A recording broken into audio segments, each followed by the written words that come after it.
Inspector General of Police Usman Baba insists May 29th inauguration remains important and cannot be interfered with. Nigerian police arrest Afrobeat singer Seun Kuti for assaulting one of its officers. Guinness World Record to review evidence after Nigerian chef Hilda Basi cooks non-stop for about 100 hours in an attempt to break record. On the foreign scene, Turkey's presidential election heads to runoff as President Erdogan hangs on to slim first-round lead. Good evening. This is News at 7 on Western Spring Television. My name is Tunde Ido. Inspector General of Police Usman Baba has insisted that the May 29th inauguration remains important and cannot be interfered with. He warned political actors trying to foment trouble or frustrate the inauguration of newly elected leaders to desist. The IGP, who said this while briefing journalists in Abuja today, vowed to do everything possible alongside other security operatives to defend democracy. According to him, the Nigeria police and the national intelligence community have been closely monitoring the activities of the political elites as well as other elements who have formed themselves into unpatriotic brands whose only fantasy in recent times is to subvert national security interests. Mr. Baba said the beauty of democracy lies not just in the freedom of the citizens to freely exercise their franchise within the electoral cycle, but it is also hinged on the right of aggrieved political actors to submit grievances on the election outcome to the judicial process for consideration. The United States government says it has taken steps to impose visa restrictions on specific individuals in Nigeria for undermining the democratic process during Nigeria's 2023 election cycle. This was made known in a statement by the Secretary of State, Anthony Blinken, today. While noting that the United States is committed to supporting and advancing democracy in Nigeria and around the world, Mr. Blinken said the visa restrictions are specific to certain individuals and are not directed at the Nigerian people or the government of Nigeria as a whole. He added that these individuals will be subject to restrictions on visas to the United States under a policy covering those believed to be responsible for or complicit in undermining democracy. The U.S. government disclosed that the decision to take steps to impose visa restrictions reflects the continued commitment of the United States to support Nigerian aspirations to strengthen democracy and the rule of law. Elsewhere, a federal high court in Abuja has restrained the National Youth Service Corps (NYSC) from publishing disclaimers over the youth service of the Enugu State Governor-elect Peter Mba. Justice Inyang Ekwo today ruled that the Corps should no longer publish the disclaimers to the effect that the NYSC certificate number issued to Mba Peter Ndubusi was not issued by the Corps pending the hearing and determination of the motion and notice for interlocutory injunction. Mr. Mba's lawyer, Emeka Ozwani, brought the application asking the court to determine the substantive issues of law and facts which disclose reasonable cause of action against the NYSC and the Director of Corps Certification, Ibrahim Mohammed. The case has been adjourned to May 22nd. The originating process itself summarily is complaining about our learned colleague, Barrister Peter Mba, is complaining over the disclaimer of his NYSC certificate number A808297 that it was not issued to him, and this fact untrue. So he has approached the court asking for 20 billion damages for conspiracy and fraudulent misrepresentation of facts. He also felt that from the processes we filed, we have all his documentations during and after his NYSC. So what we have done now is that the court granted the first prayer in the interim injunction and the request and deferred the second prayer to the 22nd of May. Afrobeat singer Seun Kuti has been arrested by the Nigerian police for assaulting one of its officers. The singer was apprehended in the early hours of today and was detained at the Lagos State Criminal Investigation Department, popularly known as PANTI. In now viral video clips, the musician is seen in handcuffs while being paraded by police officers at the SCID. Seun Kuti's arrest came after he was filmed assaulting a police officer on the 3rd Mainland Bridge in Lagos. The Senate has media in Nigeria over the weekend, driven by the expressed outrage at the action of Seun Kuti, the son of Afrobeat legend Fela Kuti. A video posted online showed Seun assaulting a policeman on the 3rd Mainland Bridge in Lagos State. While some expressed disappointment at Kuti's action, others asked that the artist be sanctioned. The Inspector General of Police, Usman Baba, ordered the immediate arrest of Seun Kuti. Chairman of the Police Service Commission, Solomon Arase, also said Seun Kuti must be prosecuted over the assault and commended the police officer in question for staying calm despite the provocation. Later on Saturday evening, Seun Kuti reacted to the order for his arrest by the Nigeria Police Force. Reacting to the order via his Instagram account, Kuti said he welcomed the investigation, stating that the policeman made an attempt on his life and his family. Human rights lawyer Femi Falana said on Sunday that Seun had sought his legal services and confirmed that the singer has enough evidence to defend himself. He also said it's not the first time Seun Kuti will be dealing with the police. Giving insight into the matter, a legal practitioner, Dr. Dayo Shobowale, stated that the root cause is more ingrained in human behavior, stating that Nigerians have no respect for human dignity. Now, I will, to educate our people at home, because a lot of us are guilty of this. Even parents are guilty. Section 34 reads, says that every individual is entitled to respect for the dignity of his person. Can you imagine that? Now, you see, one thing we need to understand is this. Even when the court, if the court gives a death sentence, you know, this person has been tried and convicted and death sentence has been served. Do you know that even as at that time, when that person has lost his right to live, do you understand? He still has right to the dignity of his person. That is why there is no death sentence without the mode of execution. So once a death sentence is given, there must be a mode of execution. It should be death by hanging. It should be death by this. It should be death by that. Do you understand? Okay. The people to carry out the execution are not expected to slap that fellow who has been convicted by the court. The legal practitioner cited cases of assault in other situations that he said have contributed to the root causes of assault in the Nigerian milieu. But my issue is, when we talk about human dignity, the reason why he could do that is because right from primary school, this should have been, it should have been planted in us. For us to understand human dignity, our parents are guilty. The way we beat children.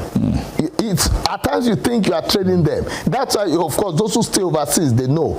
I remember one of my siblings, when I say sibling, that's my blood, overseas, was telling me that, do you know that the police came to the house in UK, they searched around the house looking for cane. They said the daughter was not looking happy at home, that maybe the parents are beating her, and they came to the house to check around. They're looking for a cane. If they get that cane, the lady is in trouble. The parents are in trouble. You understand? We can correct children without assaulting them. We say we are training them. We aren't training them. That's why you discover that most of I always say to parents that most people are accidental parents. They just know that, okay, a man and a woman meet and they got pregnant and of course they have children. No, how many of them went to the school of parenting to understand? When you get to the school of parenting, one of the key things you need to understand is how to train and treat children. In schools, our teachers come to school flogging people, kneel down there, kneel down on the stone. It was even worse when we were growing up. You understand? Some of these private schools don't do it again. When we were growing up, there were no private schools, everything public school, and you can be told to kneel down somewhere. You can be told to just kneel down and face the sun. I had a teacher who did that to me from 4. So, are you getting it now? Now, all these things are assaults.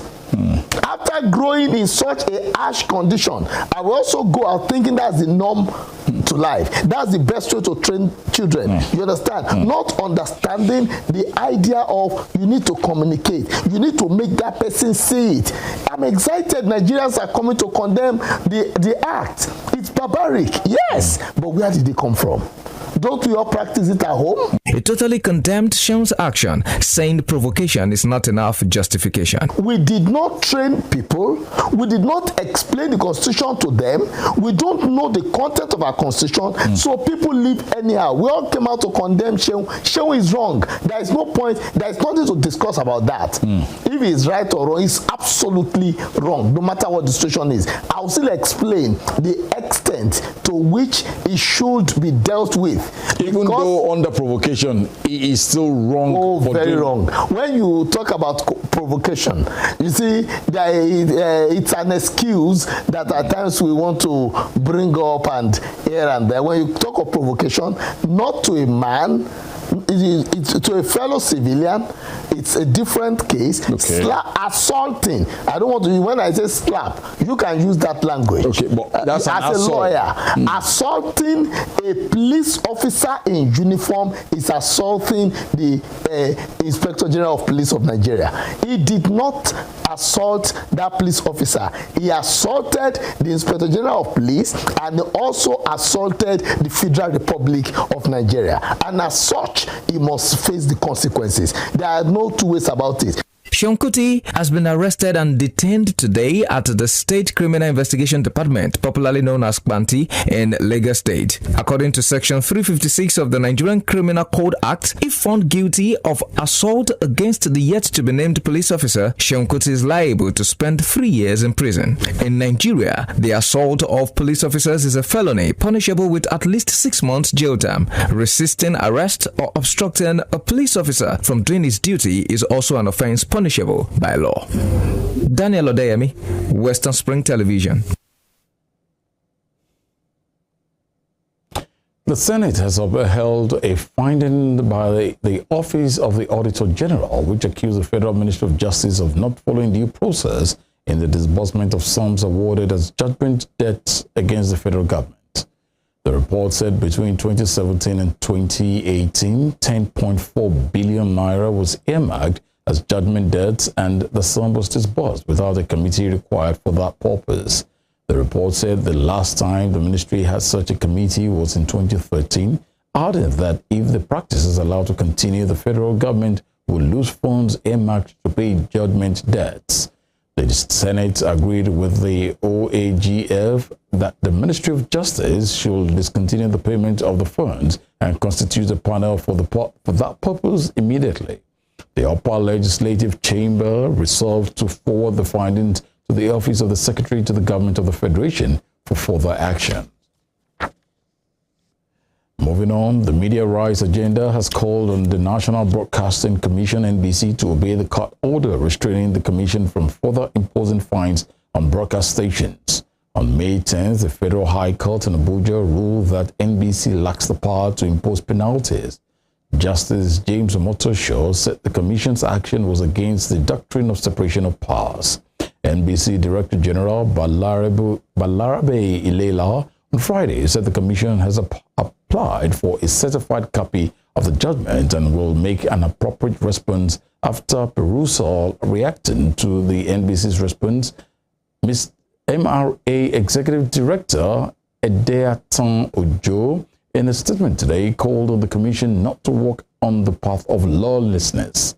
Mr. Ojo asked the commission to respect the court order while appealing the case, adding that the NBC will be courting anarchy by disregarding the court orders.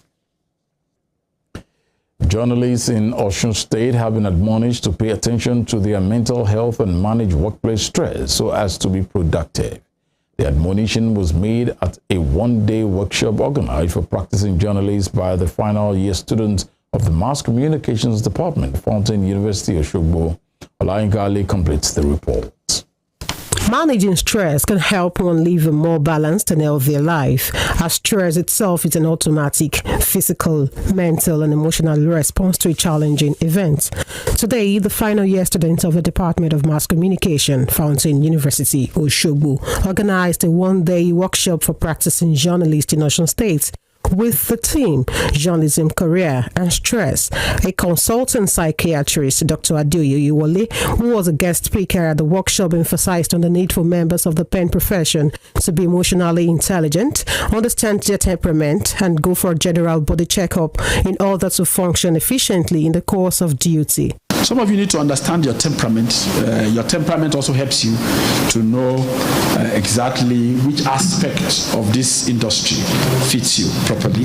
And of course, some of you need to general body checkup. Your blood pressure, you need to check it. You may think nothing is wrong with you. Some of you don't sleep. Some of you don't sleep in a week, maybe 2 days or 3 days. And some of you are already conditioned not to sleep again. A good number of you, I see them in my area. They are my people. They will be wandering around, not sleeping, And some of them have places where they can sleep. They don't want to sleep. They want to sleep in the office. It's a bit of your culture, so that and it's a bit of a psychological problem that is making you not to go and sleep on your bed.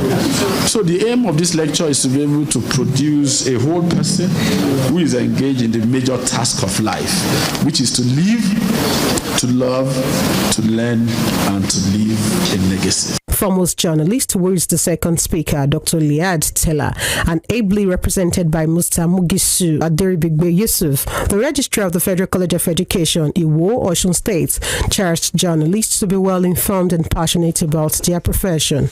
Dr. Teller thereafter urged journalists to be mindful of their health. The fact that as reporter, you must have your ears on the ground. You must always be attentive wherever you find yourself. You can't be everywhere, of course. You have contacts, and you must service those contacts on a regular basis. Service in quote. You can deduce. You can't be everywhere, but you must have reliable contact that can give you information.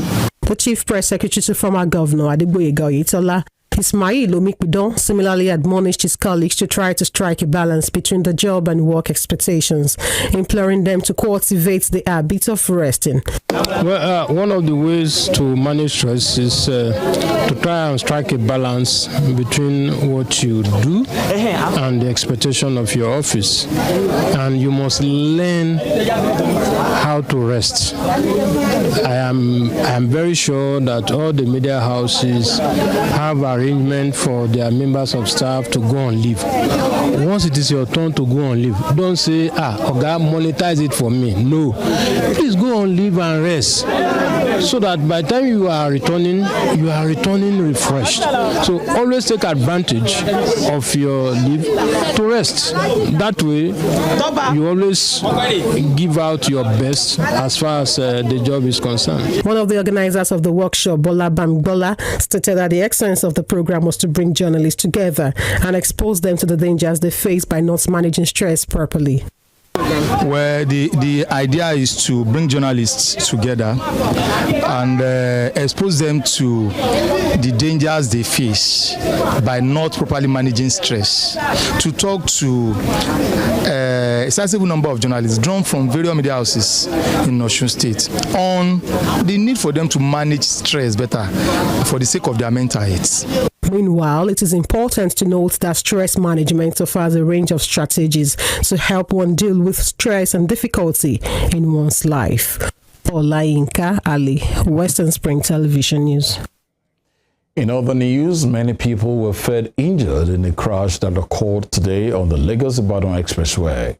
According to reports, the crash which took place opposite the Punch Place involved a truck and several other vehicles on the road.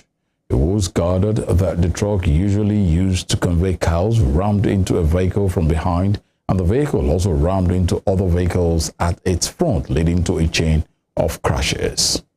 An official of the Federal Road Safety Corps said at least 4 injured persons had been taken to a nearby hospital.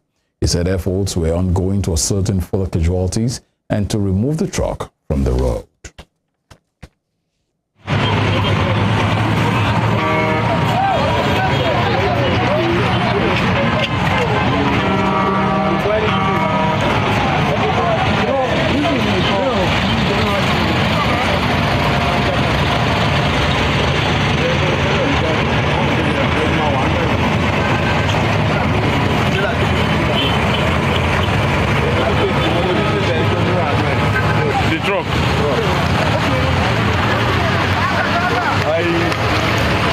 I don't call the column going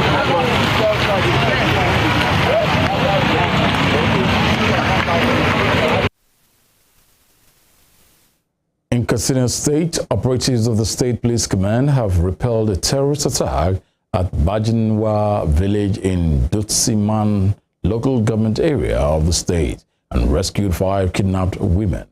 Spokesperson of the command, CSP Gambo Isa, who disclosed this in a statement today, said operatives killed 1 terrorist during a gun duel and recovered 1 AK-47 rifle. He said many terrorists escaped the scene with gunshot wounds, stating that such parties are still combing the area with a view of arresting the injured bandits. The police command urged members of the affected communities to report any suspected persons found with gunshot wounds to the nearest police station. Taraba State Police Command has confirmed an explosion at a local drinking spot in Jalingo, the state capital.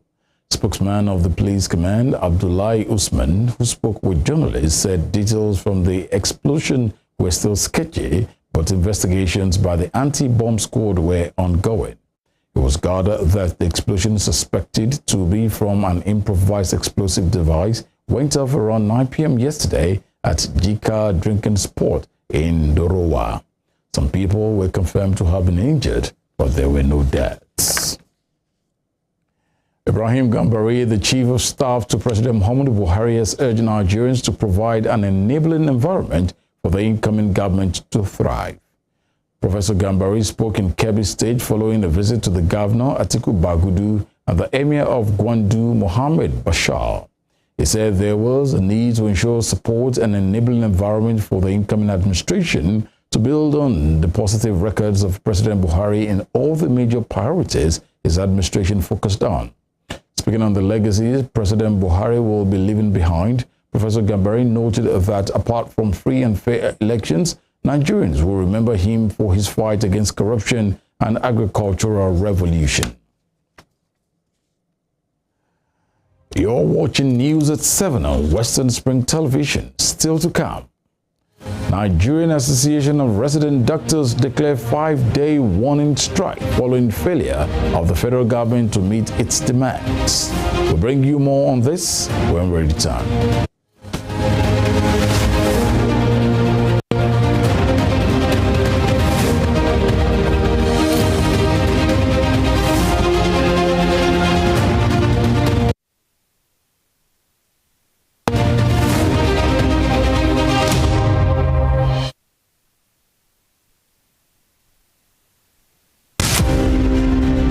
Aminatu, the legendary Queen of Zazzau, is best known to historians as Queen Amina of Zaria, an old walled town and capital of the Hausa state of Zazzau. Amina was a great warrior and the first woman to rule the ancient kingdom of Zazzau. Her 34 years as queen witnessed an unprecedented expansion of Zazzau by conquests. Queen Amina of Zaria belongs to the class of Amazons by the might of Harami and her strings of conquests. She opened Zaria to trans-border trade and was said to have initiated kola nut cultivation in the ancient kingdom. The Hausa Muslim figure was born in 1533 and died in 1610 at the age of 77 years. Folklores remember Aminatu, the Queen of Zazzau, as a brave, smart and talented leader whose giant statue now adorns the National Arts Theatre in Lagos, Nigeria, while many educational institutions bear her name. Western Spring Television identifies Queen Amina as a watershed character in history.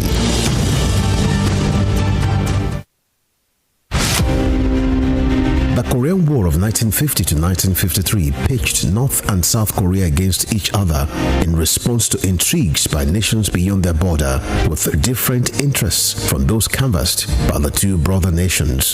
The Korean War had all the nuances of an external conflict induced by powers that were interested in subjugating North and South Korea. Japan had leveraged on its military power to annex Korea in 1900 and imposed a military union that did not sit well with the citizens. Japan not only lost its war of conquest against Korea, all its powers were obliterated by the effect of the World War II.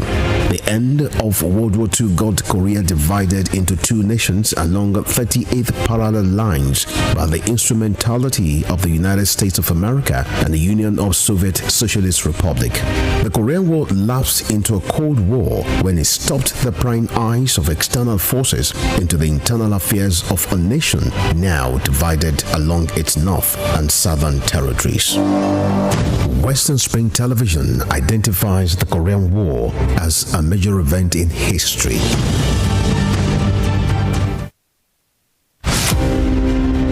James Ajibolaige was a lawyer who obtained his first degree in classics from Nigeria's premier University of Ibadan. Born September 13, 1930, the orator and the polyglot spoke impeccable English, French, Igbo, Hausa, and Yoruba languages. His fine diction placed him among classical orators and public speakers like Cicero, the Roman orator.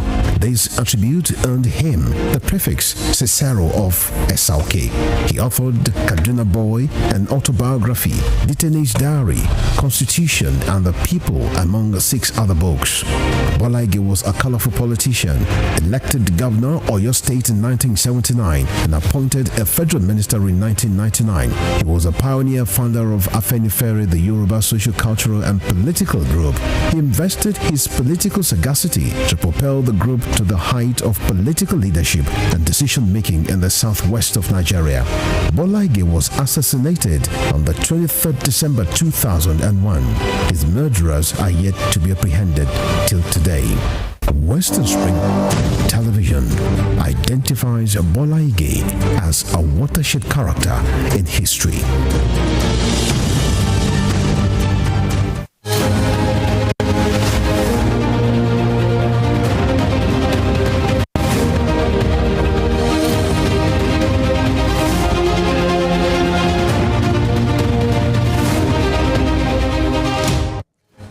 Welcome back. This is still news at 7 on Western Spring Television. A reminder of our headlines. Inspector General of Police Usman Baba insists May 29th inauguration remains important and cannot be interfered with. Nigerian police arrest Afrobeat singer Seun Kuti for assaulting one of its officers. Guinness World Record to review evidence after Nigerian chef Hilda Bassi cooks non-stop for about 100 hours in an attempt to break record. On the foreign scene, Turkey's presidential election heads to runoff as President Erdogan hangs on to slim first-round leads. The Nigerian Association of Resident Doctors has declared a 5-day warning strike following the failure of the federal government to meet its demands. The resident doctors said the strike will commence on Wednesday, May 17th and will end on Monday, May 22nd. This was the decision reached after its 6.5 hours extraordinary National Executive Council meeting held virtually today. NARD had on April 29, 2023 issued a 2-week ultimatum to the federal government to meet its demand or face industrial disharmony. The ultimatum ended on Saturday, May 13, 2023. The doctors are demanding an immediate increment in the consolidated medical salary structure to the tune of 200% of the current gross salaries of doctors. The doctors also want the immediate withdrawal of the bill seeking to compel medical and dental graduates to render 5-year compulsory services in Nigeria before being granted full licenses to practice. A Nigerian chef, Hilda Bassi Effiong, fondly called Hilda Bassi, has become a national sensation after cooking non-stop for about 100 hours in an attempt to break the world record. Hilda Bassi has used over 100 different dishes since turning on her cooker at 4 p.m. on Thursday. Politicians and celebrities have been egging her on, as well as the energetic crowd watching her cook. The current record is 87 hours and 45 minutes set in Rewa, Central India in 2019 by Indian chef Lata Tandon. Guinness World Record says it is reviewing the evidence before saying if she has broken the record.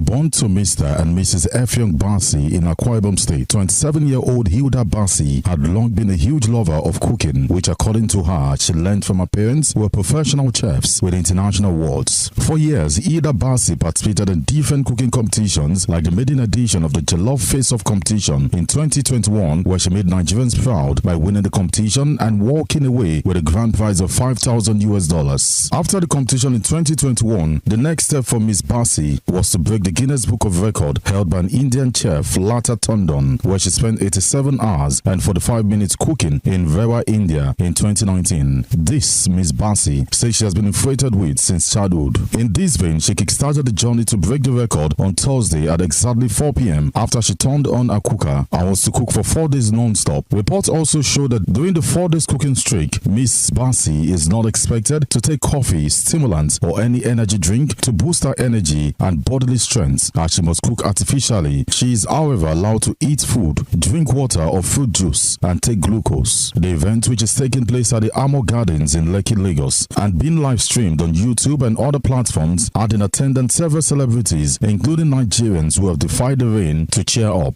Some of the Nigerian celebrities who were seen at the venue include Tiwa Savage, Kate Henshaw, Shegun Johnson, Dremo, amongst others. After 63 hours of non-stop cooking, Ms. Hilda Bassi got a call from the Vice President of Nigeria, Professor Yemi Oshibajo, with the Governor of Lagos State, Babajide Sanwo-Olu, also present to support and also have a taste of one of the over 100 meals she had prepared.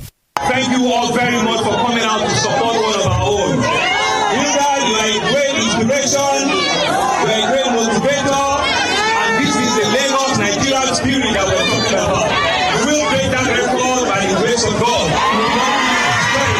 But with the ability to finish it and finish well. Remember that here in Lagos we also broke the record of the largest number of cupcakes in the world.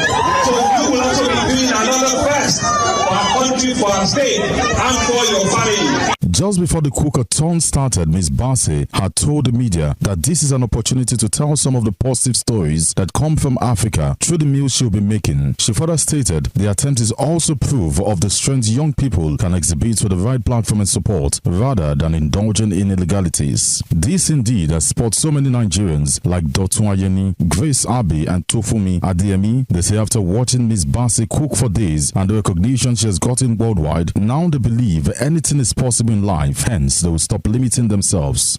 Well, from my own perspective, I would say that she's doing really excellent, because instead of her going outside with the lack of economy that we are, bad economy, instead of her going outside to say, okay, well, let me do runs or something, she was like, she brought up that idea that, okay, let me be cooking.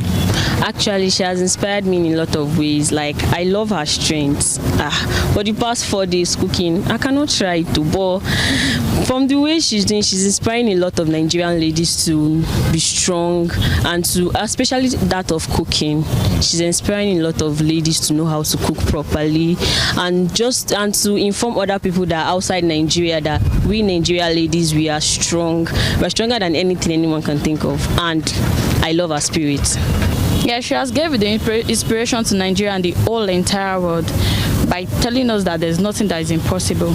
Her cooking a marathon for 4 days is not a joke. 96 hours, and her just having a break of 6 hours to rest, it is not a joke. She has inspired a lot of youth, a lot of Nigeria, that there's nothing that is impossible. If you've not tried something, you cannot say it's impossible. Beautiful Miss Hilda Bassi will at 10 a.m. today finally break the world record, which has stood since 2019, to the delight of so many Nigerians.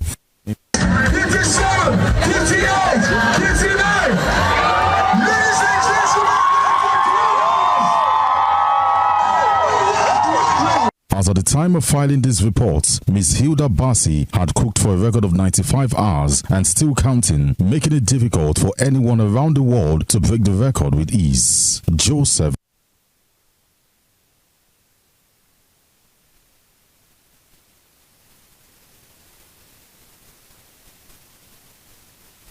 Batewe, Western Spring Television News.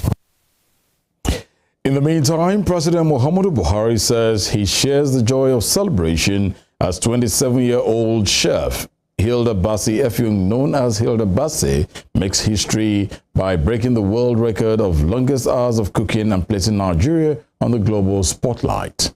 A statement by the President's Special Advisor on Media and Publicity, Femi Adesina, President Buhari lauded the young culinary expert for turning her talent and passion into a career with a rippling effect on the economy. The president noted the antecedents of the chef who dazzled at the jollof face-off competition in 2021, preparing mouth-watering dishes that won the Choice Prize and settled an age-long rivalry with Ghana on which African country should own the trademark for cooking better jollof rice. President Buhari also believes that Bassi's drive and ambition have brought more interest and insight into the uniqueness of Nigerian food as another cultural icon with huge tourism benefits, hoping more young people will follow in her footsteps. Similarly, presidential candidate of the Labour Party, Peter Obi, has lauded the world record feat attained by Hilda Bassi, saying that the young chef's effort is a perfect example of the nation's core essence. Mr. Obi, in a statement shared on Facebook, said Bassi's labor to beat the current Guinness World Record for cooking for 4 days non-stop shows the true Nigerian spirit of hard work and resilience. Elsewhere, no fewer than 20 persons have been reported killed following a clash between two ethnic groups over kingship in Taraba State. This development comes on the heels of a coronation held for the traditional ruler of Wakun Chiefdom. It was gathered that the ceremony, which was put together by Governor Dairos Ishiaku, turned out to be a decision that was not welcomed by other tribes. Houses, vehicles, and farmlands were not spared in the carnage that ensued. Prior to the clashes, Governor Ishiaku had said the essence of creating the chiefdom was to bring government closer to the people and to give the masses a sense of belonging. He added that the desired goal was not to balkanize the people along ethnic or religious lines. This admonition, however, did little or nothing to forestall the violence. Meanwhile, no fewer than 15 persons have been killed after a clash between Takalifia and Kwaja community of Karu local government area of Nasarawa State. The State Police Command confirmed the incident in a statement by the Public Relations Officer, DSP Raman Nansel. It said the clash broke out after an 18-year-old Fulani boy was attacked by unknown persons on his way to one of the affected villages, which resulted in his death. He added that police personnel had been deployed to the area while investigation had been launched to unravel the perpetrators with a promise to bring them to book. A middle-aged man suspected to be a terrorist has killed himself with an improvised explosive device in order to evade arrest by security operatives in Kaduna State. The incident occurred in the early hours of today at Keke community in the Chikum local government area of the state. Police Public Relations Officer in Kaduna, Mohammed Jalige, confirmed the development. Reports say the victim has been on the radar of security agencies who trailed him to an apartment in the Keke community in Chikum local government area where he has been hiding. On the foreign scene, Turkey's battle for the presidency looks almost certain to go to a runoff, with President Recep Tayyip Erdogan set for a 4-point lead in the first round. After 20 years in power, he stood on the balcony of his party's headquarters, saying he was convinced he would win 5 more.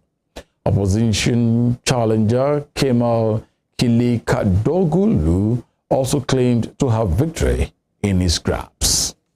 Turkey's Today's battle for the presidency looks almost certain to go to a runoff, with both contenders adamant they have victory in their grasp. President Tayyip Erdogan led comfortably in the first round of Turkey's election on Monday, with his rival facing an uphill struggle to prevent him extending his rule into a third decade in a runoff vote on May 28.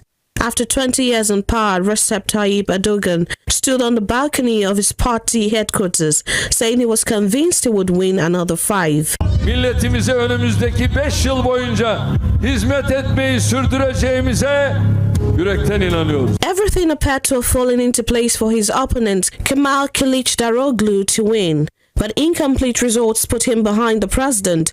In the first round, Mr. Erdogan is on. Mr. Erdogan is on 49.4%, ahead of his rival, who has just under 45%. Erdogan's People's Alliance, comprising his Islamist-rooted AK party and its nationalist partners, also appeared set to win a majority in the new parliament with 321 of the 600 seats, further boosting his chances in the presidential runoff. Before Sunday's election, the opposition had sensed its best chance of unseating Erdogan, boosted by polls showing him trailing his main challenger, Kemal Kılıçdaroğlu. But the results suggested that Erdogan and his AK party had been able to rally conservative voters despite a cost of living crisis. Kılıçdaroğlu, who heads a 6-party alliance, vowed to prevail in the runoff and accused Erdogan's party of interfering with the counting and reporting of results. He called on his supporters to be patient, but they were downcast on Monday. In contrast, Erdogan's supporters were jubilant as the results filtered out. For months, Turkey's disparate opposition parties had pooled their resources in a bid to bring an end to a president who has extended his power dramatically since a failed coup against him in 2016. The election has been watched very closely in the West because Mr. Kılıçdaroğlu has promised to revive Turkish democracy as well as relations with its NATO allies.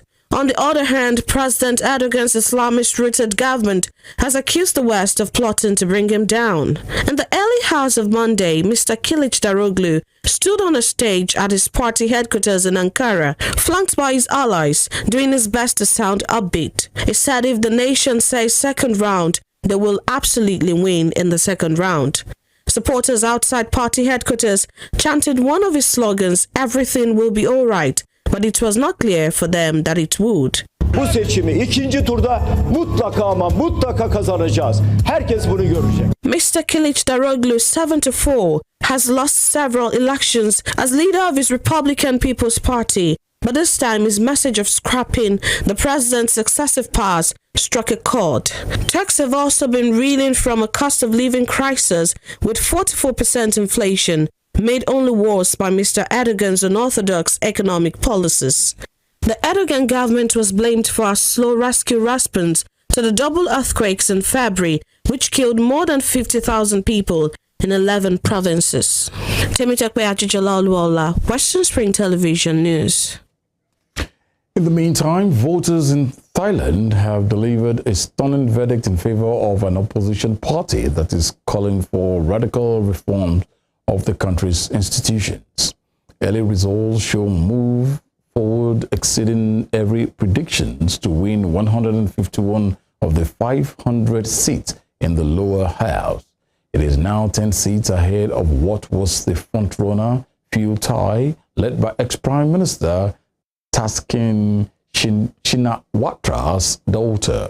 Analysts are calling this a political earthquake that represents a significant shift in public opinion. It is also a clear rejection of the two military-aligned parties of the current government and Prime Minister Prayut Chan-o-cha, who led a coup that ousted an elected government in 2014. The governing coalition won only 15% of the seats. Pheu Thai, the second largest party, has said it has agreed to join Move Forward and 4 smaller opposition parties, giving them a coalition of more than 60% of seats in the new parliament. In Africa, supporters of Senegal's opposition leader Ousmane Sonko have surrounded his home in the southern city of Ziguinchor to block his imminent arrest.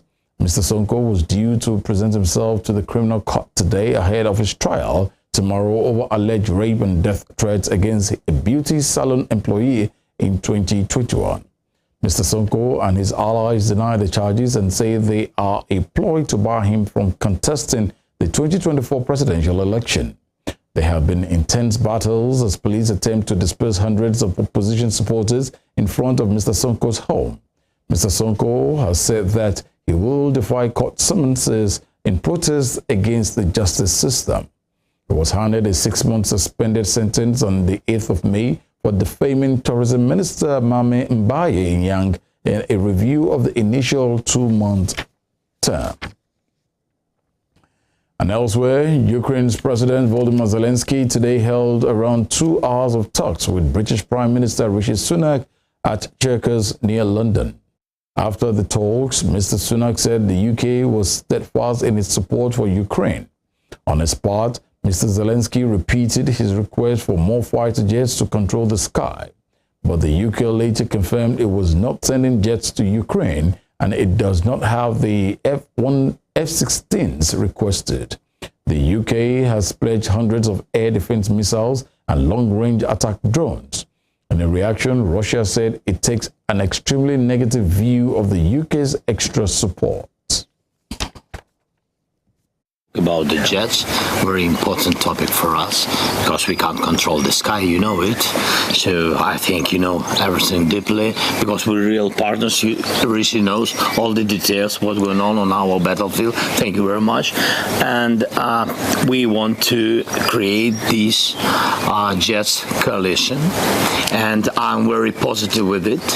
We spoke about it, and I see that in the closest time you will hear some, I think, very important decisions, but we have to work a little bit more on it.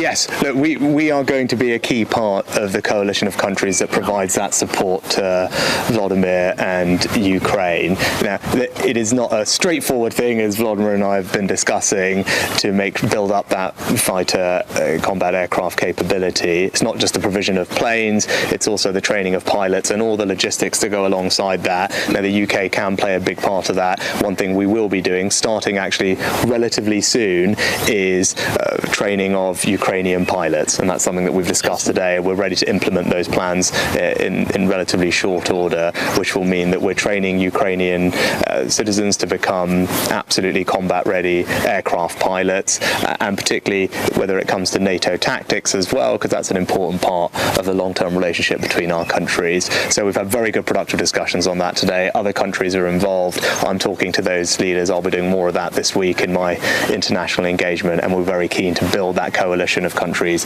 to give Volodymyr and his people the aircraft support that they need. And still ahead, Nigeria's inflation rose to 22.22% in April 2023, up from 22.04% in the previous months. We have more on this and other business stories after this break. Please stay with us.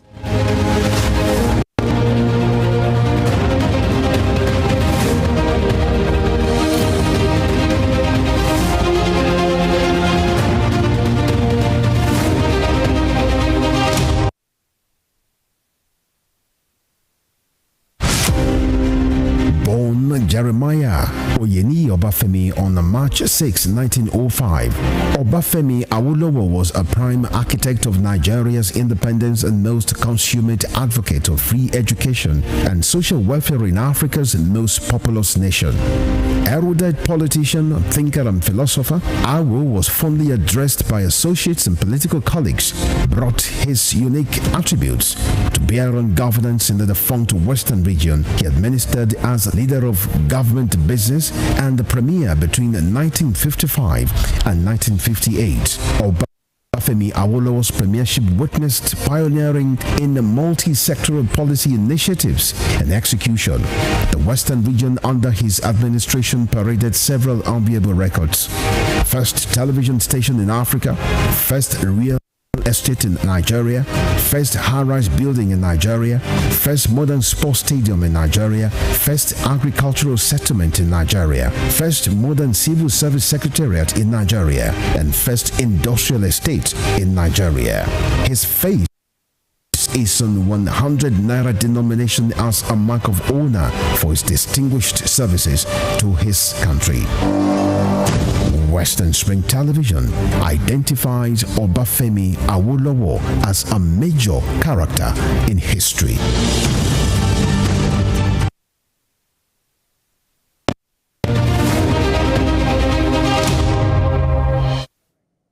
You're welcome back. Now to some business stories.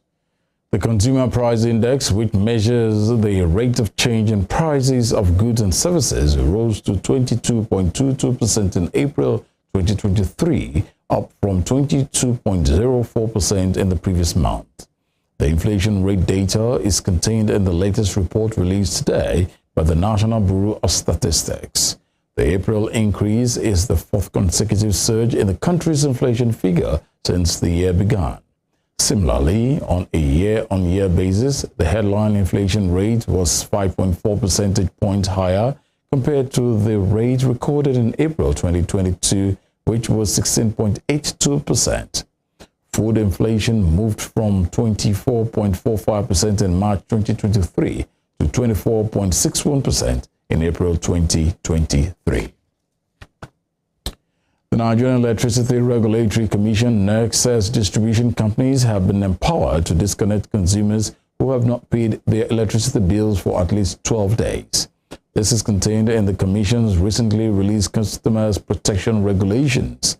According to NERC, a DISCO may disconnect supply to a customer's premises when the client fails to pay the amount billed by the payment date specified on the bill or violate other terms and conditions agreed upon with the firm. The Commission outlined the conditions that must be fulfilled before DISCOs can exercise their rights to disconnect customers for failure to pay their bills as and when due. The regulatory body said the payment date must be clearly stated on the bill. NEC stated that the payment date must be at least 10 days after the bill was delivered, and DISCOs can then disconnect 2 working days later. It said the DISCOs must also verify from its records that payment has not been made by the customers. Still in business, Governor of the Central Bank of Nigeria, Godwin Emefiele, has expressed concerns over the recent challenges encountered by Nigerians in using the Unstructured Supplementary Service Data Platform, also known as USSD. USSD codes allow users without smartphones or internet connections to access mobile banking. They can also be used for fund transfer, checking of account balance, and the generation of bank statements. The CBN governor, who spoke at the launch of an e-learning platform by the bank as part of its financial literacy efforts in Abuja, explained that efforts have been in place to address the issues encountered in using the USSD recently. Mr. Emefiele noted that the Apex Bank will continue to support initiatives that will enhance financial inclusion, adding that the financial inclusion rate in the country currently stands at 64%, which is far below the 70% target set for the year 2023. According to the CBN governor, the central bank has set a target of 95% financial inclusion by January 2024, a target which it says is still on course.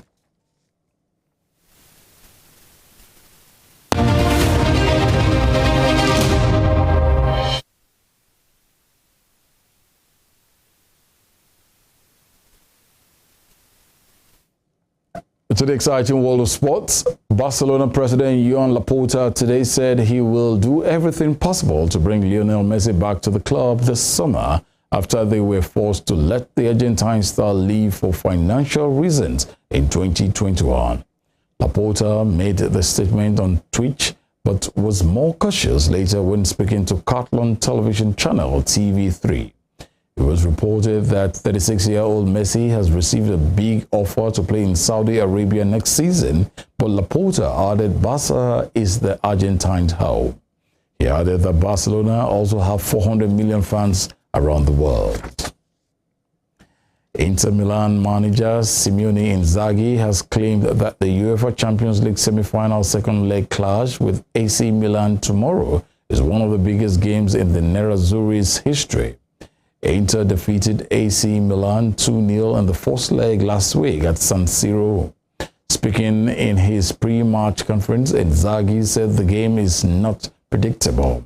Inter Milan have won the Champions League 3 times, while AC Milan have lifted the trophy 7 times. Incoming world number 1 Carlos Alcaraz suffered his earliest exit in a tournament since October, when he was beaten by Hungarian qualifier Fabian Mariozan. In the Italian Open last 32, Spain's Alcaraz, who will replace Novak Djokovic at the top of the ranking after the event, lost 6-3, 7-6.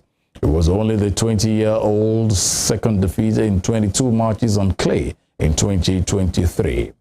Mariozan, ranked 135th, had never played in the main draw of an ATP tour until this week in Rome. But the 23-year-old looked full of confidence and unfazed by his opponent, hitting 24 winners and making just 13 unforced errors.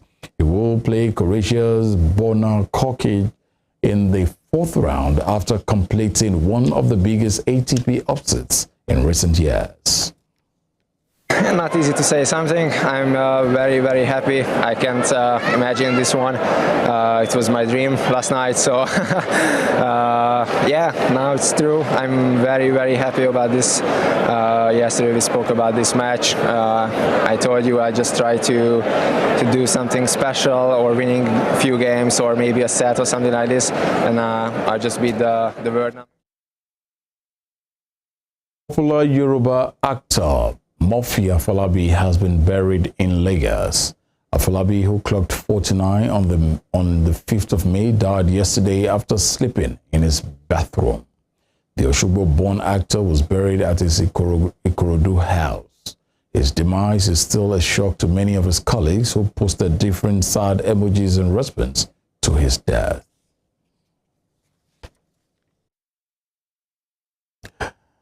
We commiserate with the families of Afolabi. And that's all at this hour. But before we go, here is a recap of our major stories. Inspector General of Police Usman Baba has insisted that the May 29th inauguration remains important and cannot be interfered with. Afrobeat singer Seun Kuti has been arrested by the Nigerian police for assaulting one of its officers. A Nigerian chef, Hilda Bassi Effiong, fondly called Hilda Bassi, has become a national sensation after cooking non-stop for more than 90 hours in an attempt to break the world record. On the foreign scene, Turkey's battle for the presidency looks almost certain to go to a runoff, with President Recep Tayyip Erdogan set for a 4-point lead in the first round.